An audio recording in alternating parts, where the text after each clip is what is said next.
Hello friends, आप सभी का स्वागत है। तो फ्रेंड्स, बात करेंगे हम लोग आज के इस वीडियो में क्रिप्टो न्यूज़ के बारे में। तो फ्रेंड्स, मार्केट में आज के दिन फिलहाल के टाइम पर जितनी भी बड़ी अपडेट्स है सबको देखने वाले हैं।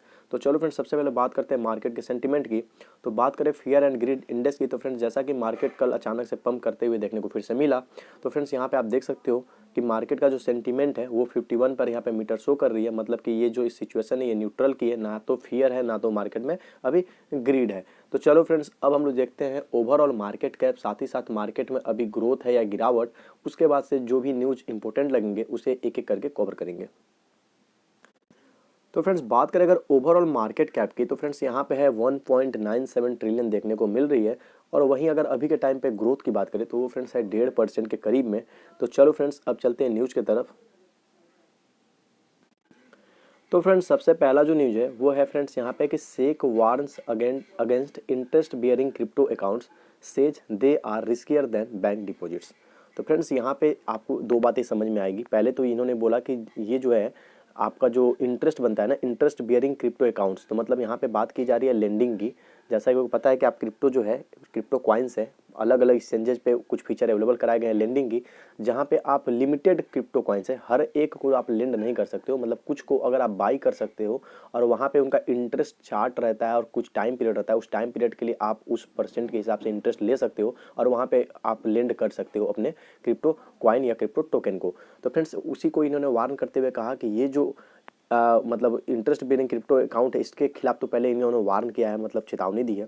साथ ही साथ इन्होंने बोला कि ये जो है बैंक डिपॉजिट जो होती है, जैसे आप बैंक में डिपॉजिट करते हो पैसा जो आपका सेविंग में रहता है, उस पर भी इंटरेस्ट बनती है, तो उससे ज़्यादा ये रिस्कियर है। अब ऐसा इन्होंने क्यों कहा है, तो चलो फ्रेंड्स नीचे आते हैं, बात जो है क्लियर हो जाएगी। तो फ्रेंड्स यहाँ पे अगर आपको नहीं पता कि सेक क्या है और सेक वर्ड जो है या टर्म है बार बार आपको पढ़ते और देखने को मिलती है, तो यहाँ पे याद कर लो, ये है US securities and exchange commission, जिसको शॉर्ट में लोग सेक बोलते हैं। तो इन्होंने इन्वेस्टर को वार्न किया है कि आप जो इंटरेस्ट जो पे करता है आपको, या जिस अकाउंट पे आपको इंटरेस्ट मिलता है क्रिप्टो एसेट डिपॉजिट, वही मतलब कि लेंडिंग, वो बहुत ज़्यादा रिस्की है। और ये वार्निंग कब आया, तो ये वार्निंग उस टाइम है जब यहाँ पे लिखा गया कि coincidence with the first informant action the agency टूक अगेंस्ट क्रिप्टो लेंडिंग प्लेटफॉर्म। ये इन्होंने वार्निंग उस टाइम दी है फ्रेंड्स जब इन्होंने इसी तरह की एक प्लेटफॉर्म है जिस पे पहली दफ़ा, जो कि लेंडिंग प्लेटफॉर्म है यहाँ पे बोला जा रहा है, वहाँ पे इन्होंने क्या किया, कुछ गलत पाया या कुछ इनको दिक्कत लगी है, तब जाके इन्होंने ये वार्न भी किया है। तो चलो अब इसको ज़्यादा अब डेप्थ में ना जाते हुए मेन चीज़ें हम लोग समझ चुके हैं, अब बस देख लेते हैं कि कौन सी वो थी जहाँ से ऐसा कुछ हुआ है। तो फ्रेंड्स यहाँ पे देखो, सेम डे में इन्होंने अनाउंसमेंट की है क्या, तो यहाँ पे इन्होंने अनाउंसमेंट किया है कि it has charge crypto currency lending platform BlockFi. तो फ्रेंड्स यहाँ पे जो क्रिप्टो लेंडिंग प्लेटफॉर्म की बात की जा रही थी, जिसके में कुछ गड़बड़ी पाई थी इन्होंने, जिसके बाद से इन्होंने उसके खिलाफ कुछ एक्शन भी लिया और यहाँ पे इन्वेस्टर को वार्निंग भी दी है। तो फ्रेंड यहाँ पे ब्लॉकफाई है वो प्लेटफॉर्म, और यहाँ पे क्या है, for failing to register its crypto lending product. ये यहाँ पे दिखा रहे हैं कि ये फेल हो गया अपना क्रिप्टो लेंडिंग प्रोडक्ट को रजिस्टर करने में।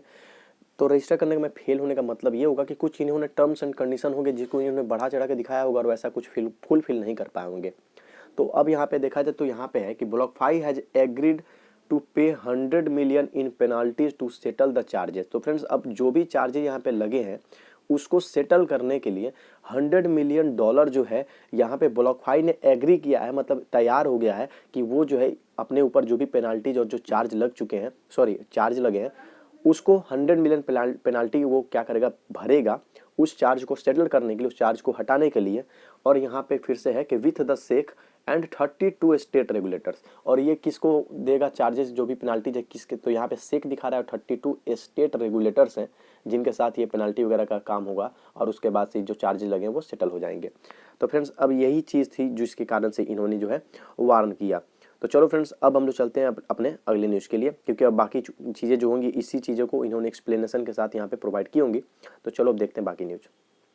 तो फ्रेंड्स यहाँ पे बात करें तो ये है साउथ ईस्ट का, यहाँ पे दिखाया जा रहा है कि एशिया लार्जेस्ट बैंक है DBS to launch crypto trading for retail investor. तो रिटेल इन्वेस्टर के लिए ये क्या है, तो क्रिप्टो ट्रेडिंग जो है वो लॉन्च करने वाला है। तो चलो फ्रेंड्स, अब यहाँ पे थोड़ा सा नीचे आते हैं। तो यहाँ पे डीबीएस के बारे में बता दिया गया कि साउथ ईस्ट एशिया का ये सबसे बड़ा बैंक है और ये अपना क्रिप्टो ट्रेडिंग क्या है कि लॉन्च करेगा, किसके लिए, तो रिटेल इन्वेस्टर के लिए इसी साल। ये कौन कहा, तो बैंक के जो सीईओ है उन्होंने इस बात को बताया है। उसके अलावा फ्रेंड्स है कि he added that in the first half of this year DBS will focus on making access to digital assets a lot more convenient. तो फ्रेंड्स यहाँ पे दिखाया जा रहा है कि इसी साल के हाफ में, मतलब कुछ मंथ और बीत जाने के बाद, आधा में मान लो, कि ये जो है फोकस करने वाले हैं किस में, तो डिजिटल एसेट्स को और भी ज़्यादा कन्वीनियंट बनाने के लिए। किसके लिए कन्वीनियंट बनाएंगे, तो जैसा कि ट्रेडिंग लॉन्च करने वाले हैं, ट्रेडिंग प्लेटफॉर्म लॉन्च करने वाले हैं, तो अपने रिटेल इन्वेस्टर के लिए भी कन्वीनियंट बनाएंगे, ऑब्वियस सी बात है। तो चलो फ्रेंड्स, अब इसमें भी ज़्यादा कुछ पढ़ने को नहीं है, बढ़ते अपने अगले न्यूज़ के लिए। तो फ्रेंड्स ये वाला न्यूज़ अगर मैं बताऊं आपको, तो ये 2-3 दिन पहले मैंने बताया था, जैसा कि कनाडा में मैंने बोला था ट्रक ड्राइवर वगैरह को लेके कुछ वो लोग एक तरह का प्रोटेस्ट कर रहे हैं, एक तरह का उनको फंडिंग की जा रही है जो कि क्रिप्टो के माध्यम से है, और जिसके खिलाफ वहाँ का जो कनाडा का जो प्रेसिडेंट थे, जो कि वहाँ पे गवर्नमेंट है, उन्होंने ये बोला था कि उनको उस चीज़ को रोकने के लिए जो कुछ भी करना पड़े वो करेंगे। और 2 ऐसे ट्रक ड्राइवर थे जो कि अपने गोल को अचीव कर लिए थे। मैंने बताया भी था, एक को कुछ BNB मिला था, और एक को BCH मतलब बाइनेंस कॉइन करके कुछ था, जैसा कि मैंने आपको बताया था। तो चलो फ्रेंड्स, अब बात करते हैं इसी वाली न्यूज़ पे, थोड़ी सी फिर से अपडेट देखने को मिल रही है। तो यहाँ पे फ्रेंड्स है, ये जो आपको ऊपर में सबसे पहला वर्ड दिख रहा है ना, ये है यही शख्स जिसका नाम है, तो बहुत सा टेढ़ा नाम है, छोड़ो, ट्रूडियो। तो इन्होंने यहाँ पे क्या किया है ना, आपातकाल एक्ट एक होता है इनको, जिसको इन्होंने लगाया, किस कारण से लगाया, तो जो फ्रीडम कॉन्वॉय मतलब जो स्वतंत्रता काफिला जो वहाँ पे चल रहा है ना प्रोटेस्ट वाला, उसको खत्म करने के लिए इन्होंने फिर हवाला क्या दिया है कि Canada terrorist financing rules now cover crypto, कि मतलब जो ये सब काफिला जो चल रहा है, उनको जो फंडिंग वगैरह हो रही है ना, वो टेररिस्ट फाइनेंस कर रहे हैं और क्रिप्टो के द्वारा भी किया जा रहा है, मतलब कवर किया जा रहा है। तो फ्रेंड्स इसी चीज़ को अब यहाँ पे एक्सप्लेनेशन में इन्होंने फिर से वो बातें को कही है। तो फ्रेंड्स यहाँ पे देखते हैं, सॉरी ये मैंने प्रेसिडेंट बोल दिया था, ये प्राइम मिनिस्टर है। The scope of Canada anti money laundering and terrorist financing rule is also broadened to cover crowd funding platforms. तो फ्रेंड्स यहाँ पे दिखाया जा रहा है कि जैसा कि ये जो काफिला वगैरह स्वतंत्रता काफिला जो चल रहा है, इसमें एंटी मनी लॉन्ड्रिंग इनको लगता है हो रहा है, टेररिस्ट फाइनेंसिंग रूल कर रहा है ऐसा इनको लगता है, और हर तरह का ट्रांजैक्शन जो इंक्लूड है, जिसमें कि डिजिटल एसेट जैसे क्रिप्टो करेंसी, यहाँ पे भी इनको एंटी मनी लॉन्ड्रिंग और जो टेररिस्ट फाइनेंशियल इस कारण से लग रहा है, जिस कारण से अब इसके लिए इन्होंने आपातकाल स्थिति को घोषणा किया है। किसके लिए, तो सिर्फ इस स्वतंत्रता काफिले के लिए इन्होंने अनाउंसमेंट किया है। अब उसमें उस एक्ट में क्या क्या एक्शन लेना होता है, अब ये वहाँ की गवर्नमेंट ही जाने कि अब किस तरह का एक्शन वहाँ के प्रोटेस्टर के लिए ये लोग लेने वाले हैं। तो चलो फ्रेंड्स, अब बढ़ते हैं अगले अपडेट के लिए। तो फ्रेंड्स ये एक जो ट्वीट है अभी से कुछ देर पहले मुझे मिली थी, तो सोचा मैंने इसे भी दिखा दूं, क्योंकि ये भी एक तरह की न्यूज ही है। तो फ्रेंड्स यहाँ पे देखा जाए तो यहाँ पे है कि रसिया जो है ना, खुद 12% जो टोटल वैल्यू है ग्लोबल क्रिप्टो करेंसी होल्डिंग की, मतलब जितने भी कंट्री जो क्रिप्टो करेंसी को होल्ड कर रखे हैं, पूरी होल्डिंग की अगर बात की जाए, अगर पूरी होल्डिंग को आप 100% मान लो, तो उसमें से 12% होल्डिंग जो है अकेले रसिया ने खुद रखी हुई है, जिसका एस्टिमेट अगर कीमत लगाया जाए तो वो है $214 बिलियन में। तो फ्रेंड्स जैसा कि आपको पता है, रसिया में कुछ दिन पहले वहाँ के जो सेंट्रल बैंक वगैरह है, उन्होंने बोला था क्रिप्टो बैन वगैरह को लेकर, रसिया को लेकर फिर से मार्केट में थोड़ा क्रैश हुआ था, कुछ गवर्नमेंट वगैरह को बोला गया था कि आप बैन लगा दे तो ज़्यादा बेटर होगा। उसके बाद से फिर वहाँ का गवर्नमेंट ने भी बोला कि हाँ वैसा वो सोच रहा है कि चलो बैन लगाने के बारे में, बट कुछ दिन बाद ही फिर से अपडेट आया कि नहीं, गवर्नमेंट वहाँ पे रेगुलेट करने को फिर से सोच रहा है।